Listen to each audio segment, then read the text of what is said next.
Hello. जय हिंद दोस्तों। आपका स्वागत है आपके अपने चैनल पे। आज अपने बात करते हैं राजस्थान एसआई भर्ती की। अभी जो राजस्थान एसआई टेलीकॉम डिपार्टमेंट की जो वैकेंसी आई है, उस वैकेंसी में जो हिंदी व्याकरण है, उस हिंदी व्याकरण पे अपने बात करेंगे कि क्या क्या टॉपिक पढ़ना है, क्या क्या अपनी प्लानिंग रहेगी, क्या क्या उसमें प्रश्न पुटअप करेंगे, या फिर कौन सा टॉपिक पढ़ेंगे, कौन से टॉपिक पे आपको पढ़ने के लिए ज्यादा जरूरत है। उन बातों के लिए आज ये स्पेशली आपके लिए वीडियो बनाया है। जो भी नए साथी इस वीडियो को देख रहे हैं, जो भी नए साथी ये सपना लेके बैठे हैं कि हमें प्रशासनिक सेवा में जाना है, हमें खाकी वर्दी हम एक सपना है, या फिर देखा जाए तो कंधों पे स्टार का सपना है, तो वो साथी इस वीडियो को ज्यादा से ज्यादा देखें, ज्यादा से ज्यादा समझें कि कहाँ से हिंदी व्याकरण के प्रश्न पूछे जाते हैं। आपके लिए महत्वपूर्ण बात ये बता दूं कि जो राजस्थान ऐसे की वैकेंसी है, उस वैकेंसी में जो हिंदी व्याकरण का पार्ट है वो बहुत महत्वपूर्ण पार्ट है। 200 प्रश्न आते हैं, तो 200 प्रश्नों में से 100 प्रश्न हिंदी के आते हैं, एक स्पेशल हिंदी का होता है। तो प्रश्न हिंदी व्याकरण के पूछे जाते हैं। आज अपने बात करेंगे कि हिंदी व्याकरण में क्या पूछा जाता है, किस तरह से प्रश्न पूछे जाते हैं, किस तरह से उनकी रूपरेखा होती है। पर या फिर देखें तो जैसे अपने आप प्री बीएसटीसी देखें तो, या फिर पीटीटी का एग्जाम देखें, या फिर रीट का देखें, सेकंड ग्रेड का देखें, फर्स्ट ग्रेड का देखें, लेकिन जो ग्रामर के पोर्शन अपने राजस्थान ऐसे में आता है, तो राजस्थान ऐसे में प्रश्न पूछे जाते हैं। वो प्रश्न पूरा तोड़ है, एक प्रकार से पूरा एक प्रकार से निचोड़ है। आप सपना लेके चलते हो कि राजस्थान एसआई में अपने कवर कर देंगे, अपने सिलेक्शन करवाना है, तो सिलेक्शन करवाने के लिए आपको हिंदी व्याकरण पूरे तौर से बढ़िया तरीके से पढ़नी पड़ेगी। जो हिंदी व्याकरण के प्रश्न है वो क्यों, कौन टॉपिक लगते हैं और उन टॉपिक पे क्या क्या आपको ध्यान रखना है, कौन कौन से टॉपिक पढ़ने हैं, कौन कौन सा मैटर पढ़ना है, उस मैटर पे आज अपने डिस्कस करने के लिए यहाँ उपस्थित हुए हैं। तो जैसे अपने बात करें तो जो पहला टॉपिक है, वो पहला टॉपिक है अपने राजस्थान एसआई का। अपने व्याकरण में देखें तो व्याकरण में वर्ण विचार, संधि, समास, उपसर्ग और प्रत्यय, अगर ये 4 टॉपिक आपको आते हैं ना, तो ऐसे समझ लेना कि आपके संज्ञा, सर्वनाम, विशेषण, क्रिया, कारक, अव्यय, वाक्य शुद्धि, शब्द शुद्धि, और इसके अलावा पर्यायवाची, विलोम शब्द, शब्दगुण, मुहावरे, लोकोक्तियां, वाक्यांश के लिए एक शब्द, अनेकार्थी, भिन्नार्थक शब्द, यहाँ तक कि वाच्य का टॉपिक भी कवर हो जाता है। आपको वर्ण विचार अच्छे तरीके से आना चाहिए। आपने पहले वर्ण विचार पढ़े होंगे, कौन कौन सी किताबों से पढ़े होंगे, कौन कौन से नोट्स बनाए होंगे, आपने कोई किताब पढ़ी होगी या फिर आपने कोई नोट्स बनाएगी, उन सबका तोड़ आपके सामने यहाँ प्रस्तुत करेंगे। पूरी चर्चा यही आज आपने बात करेंगे कि जो व्याकरण का टॉपिक है, तो व्याकरण के टॉपिक में आपको कौन कौन से नए नए टॉपिक पढ़ने हैं, कौन कौन से उसमें गहराई से पढ़ना है, कौन कौन से ऐसे टॉपिक है जिनमें मैं आपको, जैसे पर्यायवाची है तो पर्यायवाची आपको 50 से 60 पर्यायवाची बताऊंगा, बस ज्यादा नहीं, 50 से 60 पर्यायवाची बताए जाएंगे। वो 50-60 ही पर्यायवाची ज्यादातर पेपर में घूमते हैं, तो वो पर्यायवाची आपके लिए क्या महत्वपूर्ण होंगे, वो सारी चर्चा करेंगे। तो जैसे राजस्थान ऐसे में सबसे महत्वपूर्ण तो है वर्ण विचार। ये जो वर्ण विचार है, ये राजस्थान एसआई में बहुत महत्वपूर्ण है भाई। राजस्थान एसआई का जो पेपर है उसमें जो वर्ण विचार का टॉपिक है, वो वर्ण विचार का टॉपिक अपने, हाँ जी, वर्ण विचार का टॉपिक है, उसमें पूरी रूपरेखा पूछी जाती है। वर्ण विचार ऐसे नहीं है कि आप उच्चारण स्थान याद कर लो, वर्णों के जो स्वरों के उच्चारण स्थान याद कर लिए, व्यंजनों के उच्चारण स्थान याद कर लिए, वहां से प्रश्न वो नहीं है कि भी उच्चारण स्थान याद हो गया तो कवर हो गए, आपने रट्टा कितना ही लगाया हो। आप एक हफ्ते तक वर्ण विचार पढ़ लेना, मैं आपको 4 प्रश्न दूंगा, 4 प्रश्न भी आपको सोचने को मजबूर हो जाओगे आप कि कैसे इनके प्रश्न पूछे जाते हैं। हाँ, आजकल जो प्रश्न पूछे जाते हैं ना, वो जमाना गया जो 2010 में क्या पूछा जाता था। 2015 में जो प्रश्न पूछे जाते थे वो वाले भी नहीं है, अब ट्रेंड अलग है। अब एक प्रश्न में ही 16-16 प्रश्न पूछे जाते हैं। एक प्रश्न है, एक प्रश्न में पूरा का पूरा वर्ण विचार का टॉपिक कवर हो जाता है, एक प्रश्न में ही, एक प्रश्न में ही वर्ण विचार का पूरा टॉपिक कवर हो जाता है। ऐसी अपनी तैयारी करेंगे, ठीक है। तो पहला तो टॉपिक है अपने वर्ण विचार का। अब जब आपको वर्ण विचार अच्छे तरीके से आता है, तो दूसरी जो टॉपिक है ना, ये दूसरा टॉपिक, ये संधि आपको समझ में आएगी। जब तक आपको वर्ण विचार समझ में नहीं आता, तब तक ये संधि वाला टॉपिक कवर नहीं होगा। आपने बहुत बार संधि पढ़ी होगी, आपने 6ठी क्लास में संधि पढ़ी होगी, आपने 10वीं क्लास 12वीं क्लास में संधि पढ़ी होगी, आपने बीए में, उसके बाद में जैसे ही आपने बीए के बाद में एमए किया हो या फिर कोई एग्जाम दिया होगा, उस एग्जाम में आपने भले ही संधि पढ़ी हो, लेकिन संधि के जो भेद है, उन भेदों में जैसे स्वर संधि है, व्यंजन संधि, विसर्ग संधि, इनको सिस्टमेटिक जचाना है। ऐसे नहीं है कि आपको संधि में बहुत सारे उदाहरण याद करने हैं। संधि में कोई भी अगर उदाहरण याद करे ना, कि 1,00,000 उदाहरण मैं याद कर लूं, अगर बाई द वे कोई तीसरा उदाहरण आ गया उसमें, तो वो सही नहीं होगा, कोई गारंटी नहीं है, ठीक है। लेकिन संधि के जो नियम है उनको नंबर वाइज जचाना है। पहले नंबर पे संधि, संधि में स्वर संधि, स्वर संधि के पांचों भेद, दीर्घ संधि, गुण संधि, वृद्धि संधि, यण संधि, अयादि संधि, उनको अच्छे तरीके से याद करना है। उसके बाद में व्यंजन संधि के जो नियम होते हैं, नियमों को नंबर वाइज याद करना है, ठीक है। जो विसर्ग संधि है तो विसर्ग संधि का नंबर वाइज याद करना है, ठीक है। अपने बात करें हैं समास, तो जब वर्ण विचार और संधि दोनों कवर हो जाएगी, तो समास अपने को ऐसे लगेगा कि गुरुजी इतना सारा समास हुआ है, इतना सारा समास है गुरुजी, ये समास तो हमेशा ही पढ़ना, लेकिन माने तो कोई नहीं है। सरल तरीके से अपने समास का टॉपिक कवर करेंगे ब्लूप्रिंट तैयार करके। आपके लिए विशेष तौर से महत्वपूर्ण बात ये बता दूं कि समास का ब्लूप्रिंट भी तैयार किया हुआ है, और ब्लूप्रिंट के हिसाब से अपने समास पढ़ते हैं। जो भी विद्यार्थी मेरे से मार्गदर्शन ले चुके हैं, वो विद्यार्थी जानते हैं कि ये जो समास का टॉपिक है, ये पहले उन्होंने पढ़ा तब कैसे लग रहा था, तो उसके बाद में जब मैंने पढ़ाया उसके बाद में जो पढ़ा था वो कैसे लग रहा था। तीसरा टॉपिक है अपने समास का, ये जो उपसर्ग और प्रत्यय है, दोनों के दोनों संधि पर आधारित है। उपसर्ग और प्रत्यय दोनों के दोनों संधि पर आधारित है। अब कैसे संधि पर आधारित होंगे, कि वे शब्द जो किसी मूल शब्द के पूर्व में लगकर उस शब्द में परिवर्तन कर देते हैं, तो वे तो उपसर्ग कहलाते हैं। वे शब्द जो किसी मूल शब्द के अंत में, पश्चात या बाद में लगकर उस शब्द में परिवर्तन करते हैं, वे क्या कहलाते हैं, वे प्रत्यय कहलाते हैं। ये 5 टॉपिक आप कवर कर लोगे तो आपके लगभग व्याकरण है ना, वो ऐसे मान लो कि 100 प्रश्न आएंगे तो 100 में से 60 प्रश्न आपके कवर होंगे। यहां ध्यान रखने वाली बात यह है कि जैसे वर्ण विचार के आपके 5 प्रश्न पूछे जाएंगे, राजस्थान एसआई में वर्ण विचार के 5 प्रश्न पूछे जाएंगे। अगर संधि है तो संधि के 3 से 5 प्रश्न आते हैं, 2 से 4 प्रश्न समास के आते हैं, 2 प्रश्न आते हैं वो उपसर्ग और प्रत्यय के आते हैं। लेकिन इनमें सारा का सारा व्याकरण कवर हो जाता है। पर्यायवाची है, विलोम शब्द है, शब्दगुम है, वो सारे वाक्यांश के लिए एक शब्द है, वो भी इसमें कवर हो जाते हैं। और खासकर शब्द शुद्धि, वाक्य शुद्धि है, वो भी शब्द शुद्धि पर ही आधारित है। तो शब्द शुद्धि है वो भी लगभग, ये जो 5 टॉपिक कवर कर लोगे तो शब्द शुद्धि भी क्लियर हो जाएगी। 90% तो शब्द शुद्धि के प्रश्न आते हैं वो सारे इन 5 पर ही आधारित होते हैं। तो 5 टॉपिक तो ये तैयार करना है, वर्ण विचार, संधि, समास, उपसर्ग और प्रत्यय। अब जो अगले टॉपिक है उनमें जैसे 1 नंबर पे है संज्ञा। अब संज्ञा के टॉपिक है, संज्ञा ऐसे हैं कि अपने जो भी देखते हैं वो संज्ञा है।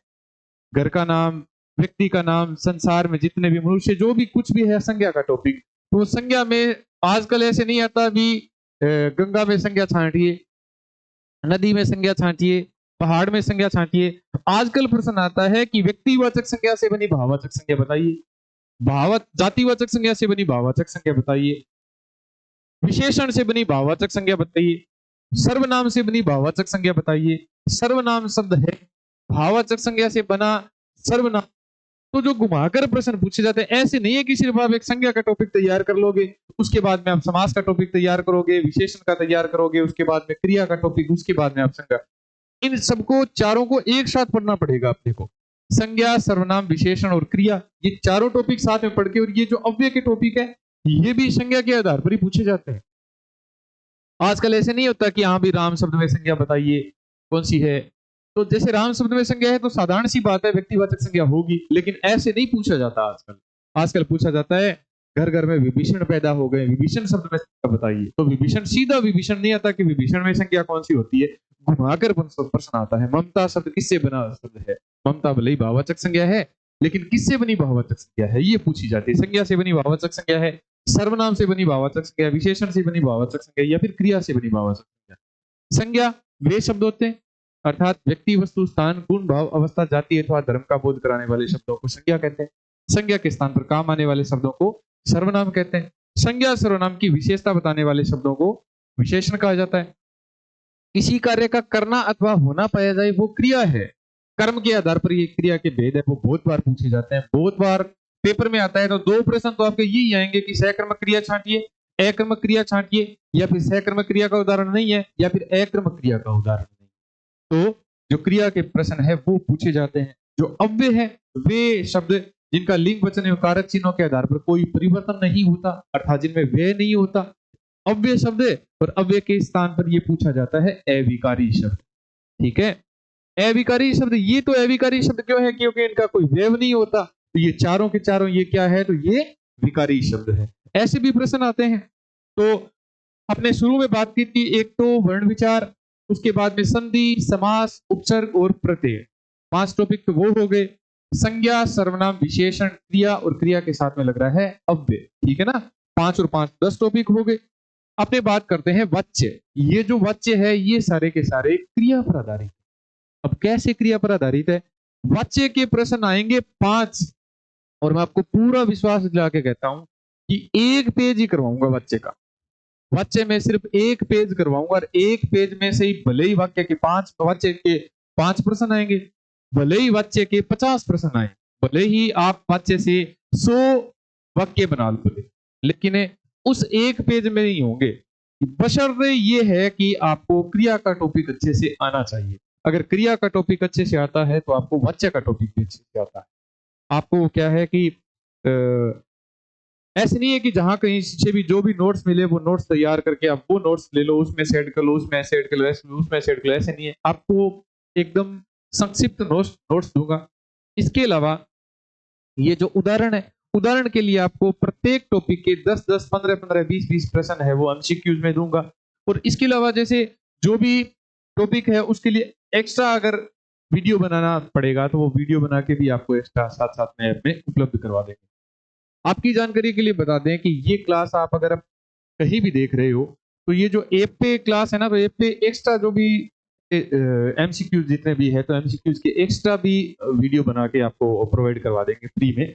अपने जैसे लिंग वचन एवं कारक है ना, ये या लिंग वचन काल और कारक है, ये टॉपिक आपको अच्छे तरीके से याद करना है। इसमें 1 घंटे का टॉपिक ये मान लो, ठीक है, ज्यादा से ज्यादा बनाएंगे तो 1 घंटे का टॉपिक है। लिंग का 1 घंटे का टॉपिक, वचन का, काल की तो जो प्रश्न है काल 2 घंटे में होते हैं। जैसे काल 2 घंटे में अपने कवर कर लेंगे। काल वही है जो अपने अंग्रेजी में टेंस पढ़ते थे। अंग्रेजी में आपने ग्रामर में, जैसे आपने 10वीं क्लास में, आपने 12वीं क्लास में जो टेंस पढ़ा है अंग्रेजी में, वही काल है। ठीक है, आपने भले ही उसमें 1 महीना लगाया हो, या फिर देखा जाए तो मैंने तो ये 3 महीने पढ़े थे 10वीं क्लास में। 3 महीने सिर्फ काल का ये टेंस का टॉपिक ही पढ़ा था, सर पढ़ाते थे। लेकिन आपको 3 से 4 घंटे में, ज्यादा से ज्यादा 3 से 4 घंटे में एमसीक्यूज के साथ में ये प्रोवाइड करवा देंगे।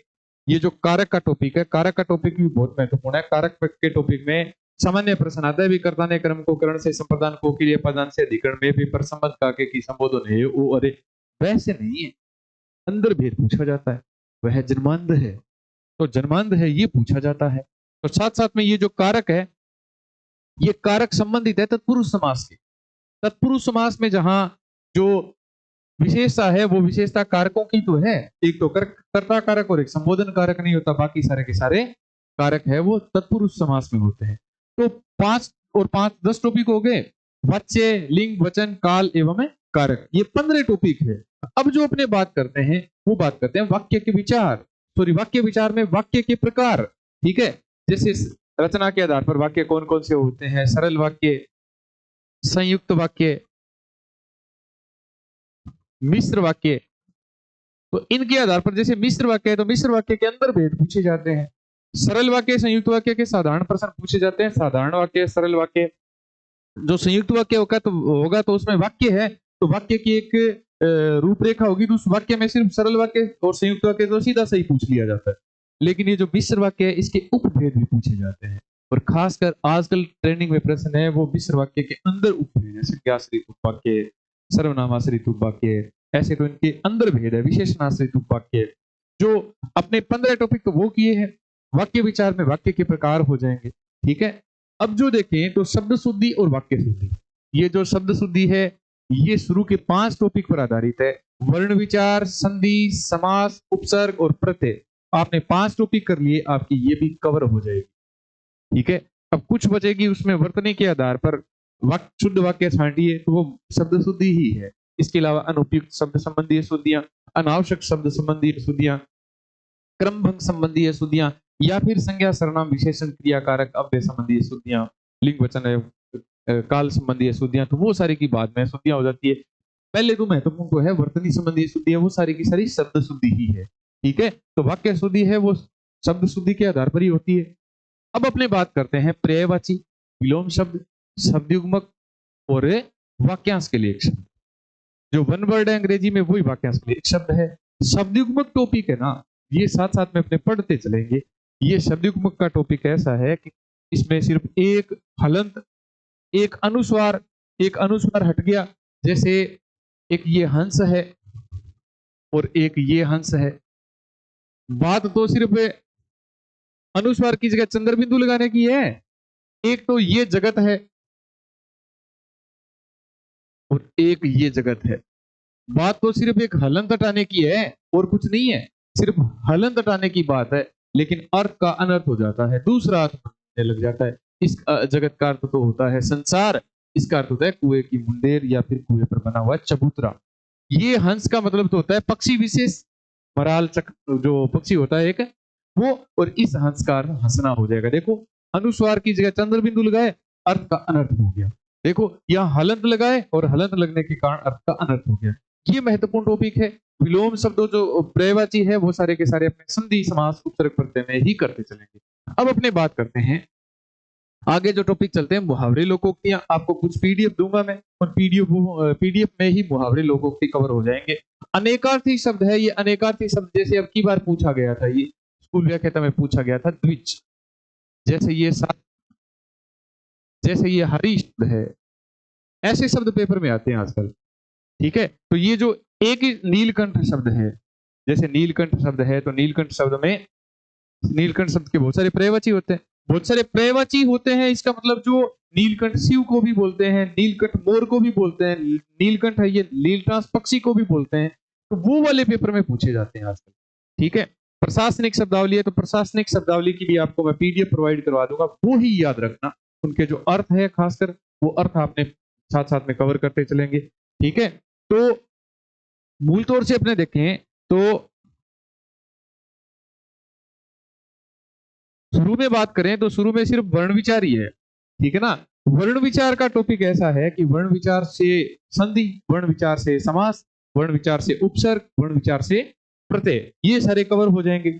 दूसरा चलता है संज्ञा सर्वनाम विशेषण क्रिया, संज्ञा सर्वनाम विशेषण क्रिया अव्यय। ठीक है, उसके बाद में वाच्य लिंग वचन काल एवं कारक। ठीक है, इसके अलावा देखें तो वाक्य विचार है, और इसके अलावा देखें तो ये शब्द शुद्धि और वाक्य शुद्धि। ये जो टॉपिक है आपका पर्यायवाची, विलोम शब्द, शब्दयुग्म और वाक्यांश के लिए एक शब्द है। ये जो वाक्यांश के लिए एक शब्द है आपको बहुव्रीहि समास के उदाहरण में लगभग कवर करवा दूंगा। ये जो वाक्यांश के लिए एक शब्द है ये आपको बहुव्रीहि समास में लगभग कवर करवा देंगे। ठीक है, और बाकी बचेंगे वो इसमें कवर करवा देंगे। जो अंतिम वाले हैं मुहावरे लोकोक्तियां, अनेकार्थी शब्द और प्रशासनिक शब्दावलियां, ये जो मैंने इतने टॉपिक आपको बताए हैं, अगर इतने टॉपिक आपके अच्छे तरीके से याद है तो ये मानो कि आपके 100 में से 80% तो कवर हो जाएंगे। बात रही 20 नंबरों की, 20 प्रश्नों की, तो 20 प्रश्न इससे ज्यादा और आपको थोड़ा सा मेहनत करने की जरूरत है। आप अच्छे तरीके से मेहनत करते रहना, आपको अच्छे तरीके से कवर करवा देंगे। ठीक है, कोई भी समस्या रही तो अपने उन समस्या के निराकरण के लिए भी वीडियो बनाते रहेंगे। कोई भी नया टॉपिक जुड़ा या फिर कोई नए टॉपिक वैसे भी जिस पर विशेष चर्चा होनी चाहिए थी, उसके लिए मैं आपको समय समय पर प्रोवाइड करवाता रहूंगा वीडियो। आपके लिए खास मैं आपको ये बताऊं कि आप हमारे जितने भी ये वीडियो देख रहे हैं, उनके सुझाव हमारे लिए बहुत महत्वपूर्ण है। मैं हमेशा से ये बात बोलता हूं कि आप हमें सुझाव दें, आप हमें कमेंट करें, आप हमें पर्सनली सुझाव दें या फिर कमेंट में सुझाव दें। आपके सुझाव हमें हमारे लिए बहुत मायने रखते हैं। आपके ही प्रयास से, आप सब लोगों के सहयोग से ही ये हमने ऑनलाइन प्लेटफॉर्म तैयार किया है। पहले ऑफलाइन मार्गदर्शन था और ऑफलाइन मार्गदर्शन में भी आपका भरपूर सहयोग रहता है। आपके ही सहयोग के कारण ये ऑफलाइन के साथ में ये ऑनलाइन सेटअप तैयार हुआ है। तो जो कोई भी सुझाव है वो सुझाव देते रहना। जो कोई भी नई बात लगे आपको, जो कुछ भी हमारे लिए कुछ सुझाव हो तो वो सुझाव देते रहना। आपके सुझाव हमारे लिए बहुत मायने रखते हैं। हमें एक प्रकार से जोश आता है जब आप ऐसा करना चाहिए था। अब कई तो ऐसे सोचते हैं कि अगर मैं ये कमेंट लिख दूंगा या लिख दूंगी कि सर ऐसे करना चाहिए, तो पता नहीं सर बुरा मान जाएंगे। हमें बुरा मानने वाली कोई बात नहीं है। आप अपने सुझाव देना, वो सुझाव हम क्या है कि अप्लाई करेंगे। और जितना ज्यादा आप सपोर्ट करोगे उतना ज्यादा हम और ज्यादा मेहनत करेंगे। हमारा बस लक्ष्य एक ही है कि जो सदा से ही हमारा लक्ष्य एक ही है कि जो विद्यार्थी ही सर्वोपरि, विद्यार्थियों के लिए ही क्या है कि कोई प्रकार की समस्या नहीं है, कि मार्गदर्शन में हम 24 घंटे तैयार रहते हैं। हम कभी थकते नहीं, रियल की बात है, हम नहीं थकते। अगर आपका सहयोग रहा तो हम कभी नहीं थकेंगे जिंदगी में ही। आप बस अपना 100% मेहनत बरकरार रखना और हम भी अपना 100% देते रहेंगे। ये जो वीडियो है, इस वीडियो में आपको कुछ भी और नई चीज सीखने के लिए आपको अगर कुछ जरूरत हो तो वो हमें कमेंट में बताना, आपके लिए और ज्यादा तैयार कर बेटर देंगे आपको। तब तक के लिए सबका धन्यवाद। जय हिंद, जय भारत दोस्तों।